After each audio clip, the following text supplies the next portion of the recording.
Okay, so let's dive in. Um, I saw this number recently, right? It really kind of jumped out at me. Uh-huh. What was that?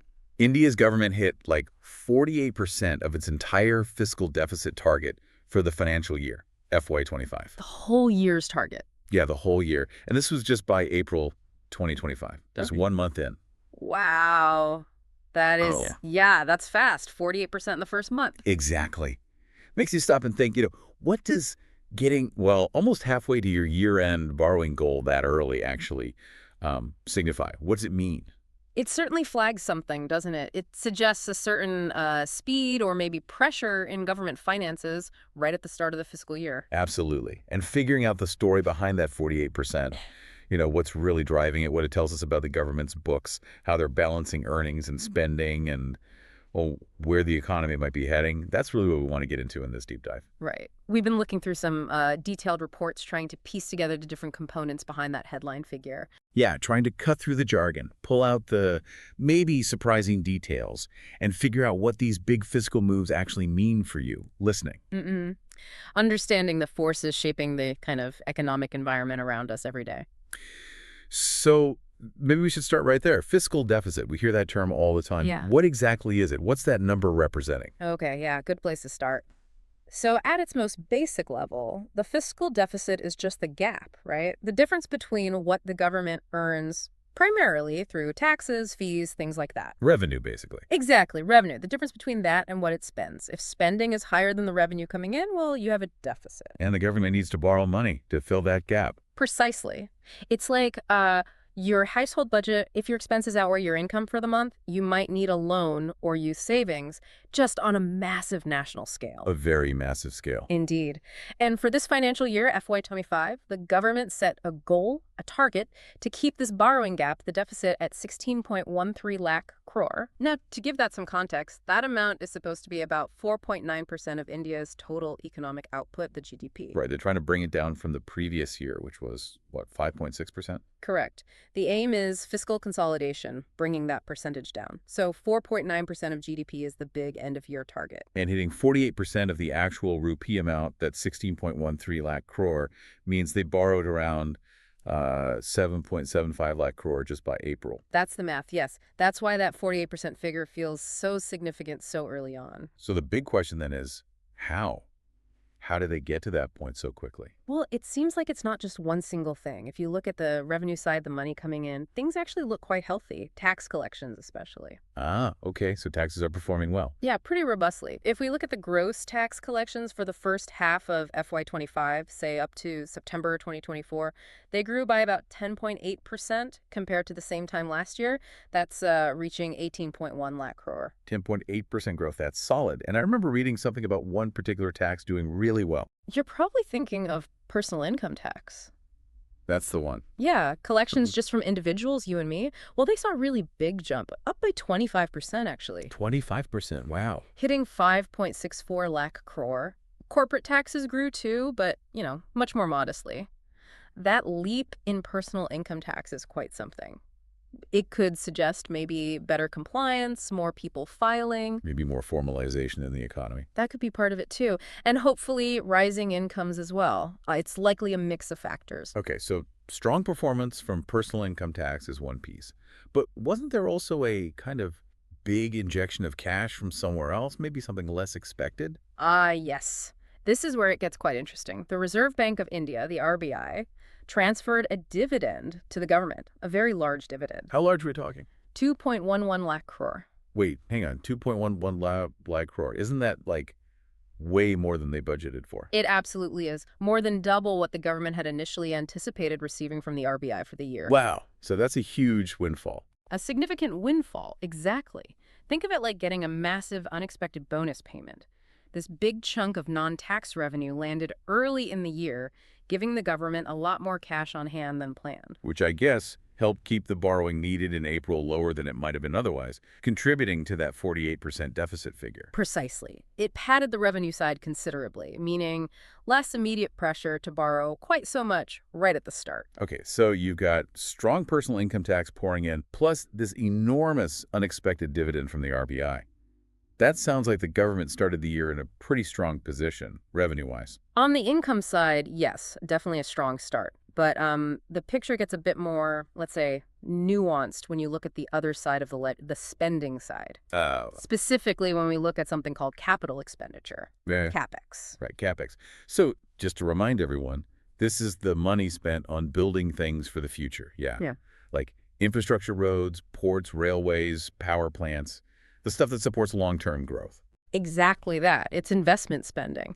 And this seems to be the area that's, well, lagging a bit. Lagging, how so? Well, based on the figures up to November 2024, the central government had only spent about 46.2% of its total capex target for the entire year. Hang on.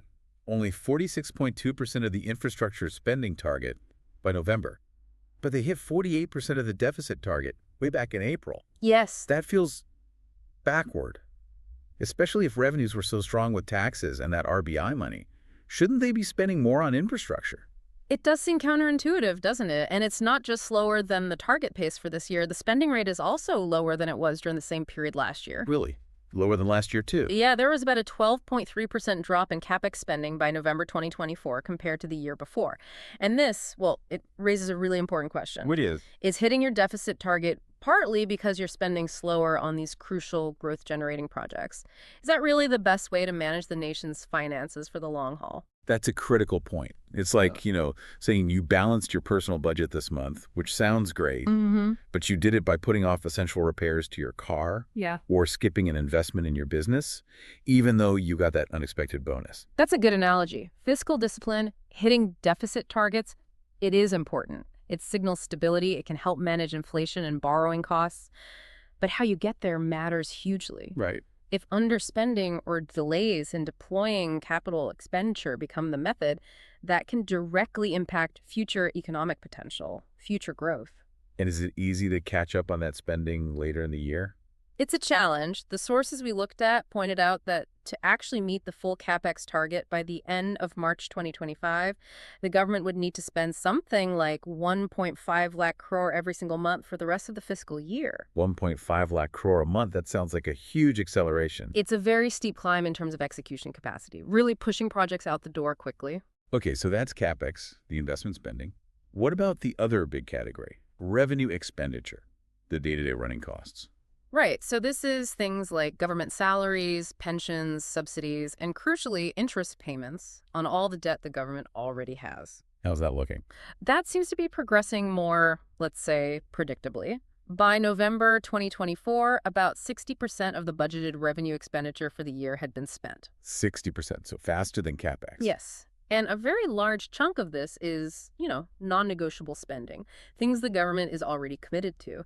For instance, we saw that 5.15 lakh crore was spent just on paying interest on existing debt. Wow, 5.5 lakh crore, just servicing past borrowing. Just the interest, yes. Mm-hmm. That's money that obviously can't be used for new schools or roads. And there were subsidies too, right? Yes, another 2.14 lakh crore mentioned on subsidies. So you can see a huge portion of the government's regular spending is tied up in these ongoing, essential, but often fixed costs. Okay, so let's try and put this picture together.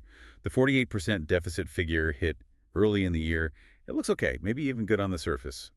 Slightly better than the same time last year, I think. Yeah, it was 50.7% at the same point last year, so a slight improvement in that sense. Right.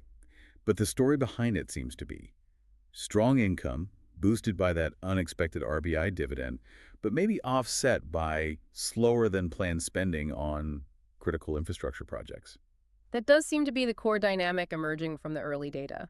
Analysts generally seem cautiously optimistic that the government can meet its full-year deficit target of 4.9% of GDP, maybe even do slightly better. Because the revenue side is so strong. Largely because of that, yes. Yeah. But the lingering question, the concern, is about the quality of that fiscal consolidation. If the target is met, partly because capex slowed down, is that the kind of deficit reduction we should be cheering for, or should we be looking deeper? It's a subtle difference, but really important. Yeah. Meeting the number is one thing. How you meet it has consequences for future growth.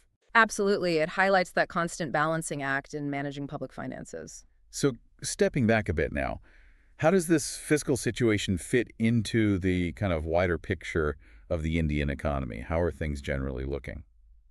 Well, the broader economic landscape is, as often is the case, a bit of a mixed bag.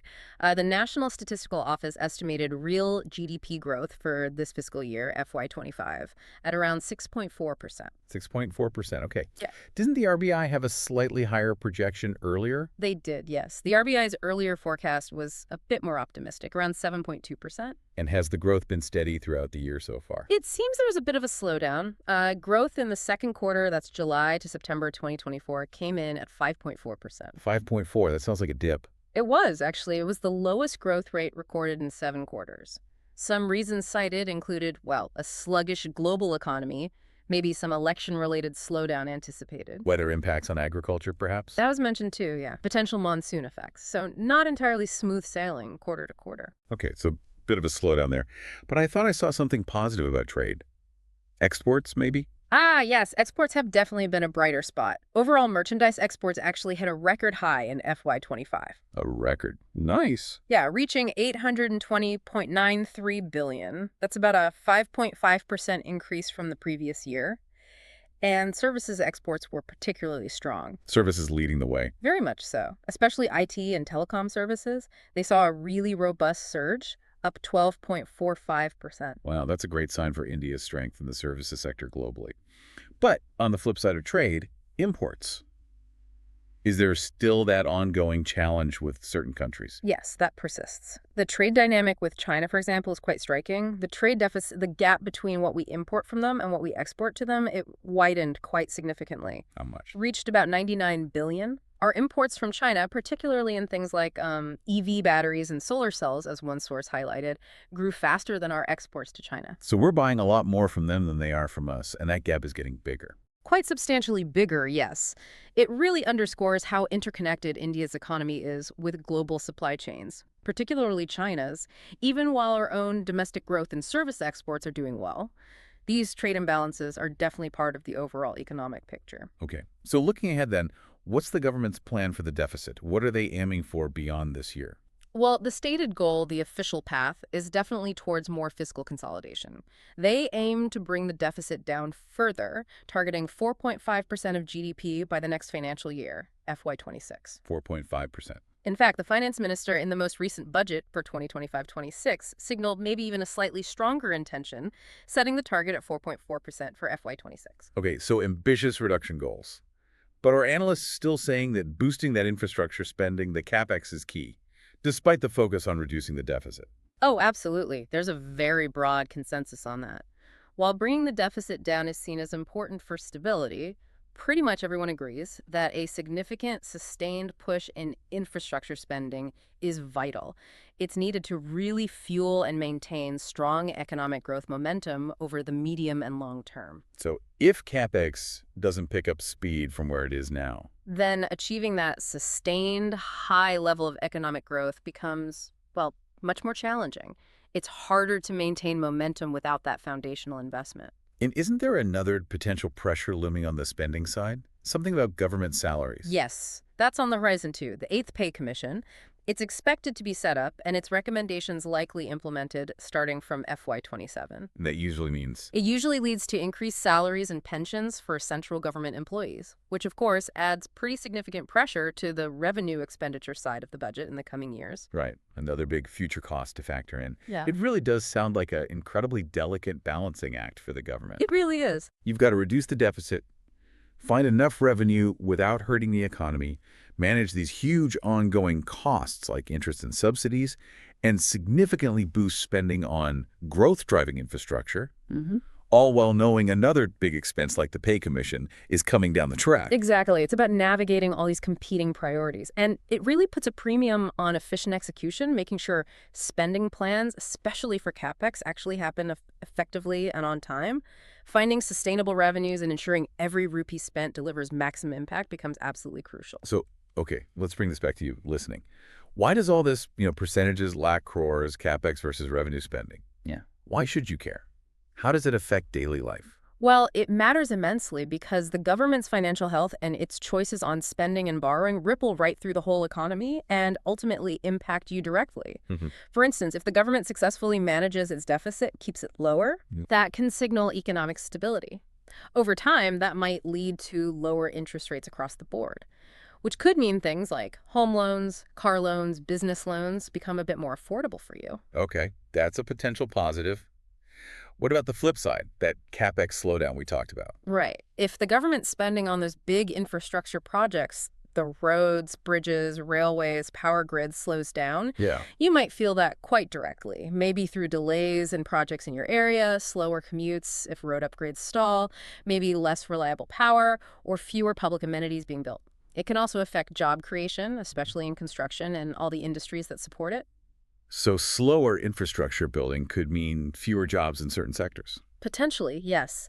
On the other hand, when revenue performs strongly, like with the tax collections and that big RBI dividend, Yeah, the money coming in. that gives the government resources. Those funds can be used for things that benefit you directly, maybe social welfare programs, subsidies on essentials like cooking gas or fertilizer, healthcare spending, education. So strong government income could translate into more support or lower costs for households. It could, yes. But again, it depends on the choices made. If the overall pace of spending, particularly on the projects that really drive economic activity and create jobs, doesn't keep up despite the money being available, Right. then that could dampen job prospects more broadly, affect local economic vibrancy, maybe even impact consumer confidence. It's all interconnected. These big national fiscal numbers really do translate into tangible realities on the ground for everyone. It really is a constant management challenge, isn't it? Balancing those immediate targets, like the deficit number, with the crucial long-term investments needed for,